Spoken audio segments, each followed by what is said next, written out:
نورآباد کے ایک خوبصورت گاؤں میں جہاں سبز کھیت اور اذان کی آوازیں ہر طرف گونجتی تھیں، ایک لڑکا تھا جس کا نام حمزہ تھا۔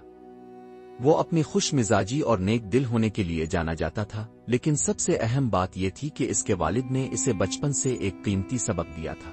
سچائی دنیا اور آخرت میں کامیابی کی کنجی ہے۔ سچائی کا امتحان ایک دن جب حمزہ مدرسے سے واپس آ رہا تھا، اس نے ایک بوڑھے شخص کو گندم کا بورا اٹھاتے ہوئے دیکھا جو بہت بھاری تھا۔ حمزہ فوراً اس کے پاس پہنچا اور بولا، چچا میں آپ کا بورا اٹھانے میں مدد کرتا ہوں۔ بوڑھے شخص نے مسکرا کر سر ہلایا اور کہا، اللہ تمہیں جزائے خیر دے بیٹے۔ جب وہ دونوں چل رہے تھے تو بوڑھے شخص نے اپنے آپ کو حاجی صالح کے نام سے متعارف کرایا، جو گاؤں کے بازار میں ایک تاجر تھے۔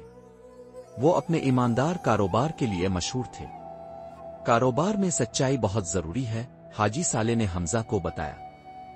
جھوٹ سے انسان عارضی فائدہ تو حاصل کر لیتا ہے، لیکن سچائی انسان کو اللہ کی برکتوں سے نوازتی ہے۔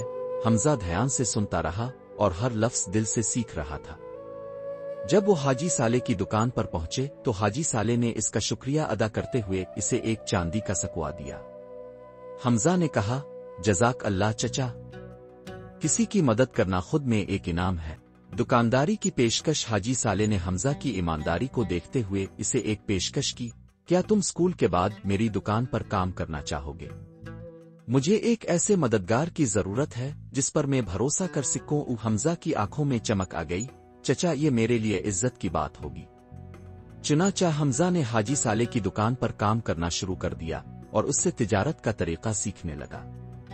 وہ یہ دیکھتا تھا کہ حاجی صالح کبھی وزن میں دھوکہ نہیں دیتا، اپنے مال کے بارے میں جھوٹ نہیں بولتا اور اپنے گاہکوں کے ساتھ انصاف کرتا ہے۔ اگر انسان دھوکہ دے تو وہ آج فائدہ تو اٹھا لیتا ہے، لیکن اللہ کی برکتیں چھن جاتی ہیں۔ حاجی صالح اکثر کہا کرتا۔ سونے کا سکوا۔ ایک دن جب حمزہ دکان میں سامان ترتیب دے رہا تھا، ایک دولت مند مسافر دکان میں آیا۔ اس نے مہنگی خوشبو خریدی اور جلدی میں ایک سونے کا سکوا دے دیا۔ اس سے زیادہ پیسہ دے دیا تھا۔ حمزہ نے فوراً اس بات کو نوٹ کیا۔ اس کے دل میں چھوٹا سا جنگ چلنے لگا۔ یہ تو امیر آدمی ہے، شاید وہ نہ جانے، ایک آواز نے کہا۔ لیکن یہ صحیح نہیں ہے، اس کی ضمیر نے جواب دیا۔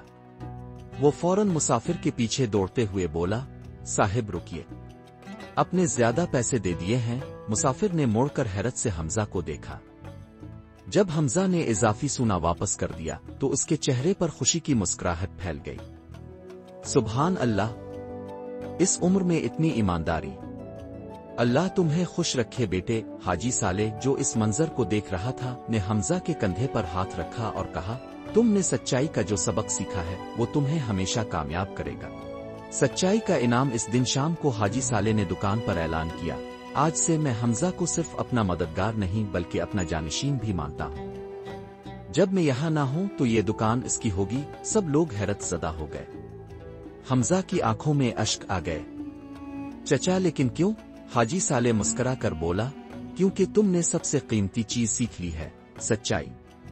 اور ایک سچا شخص ہمیشہ قابل اعتماد ہوتا ہے۔ اس دن سے حمزہ کو سچائی کا نور کے لقب سے جانا جانے لگا۔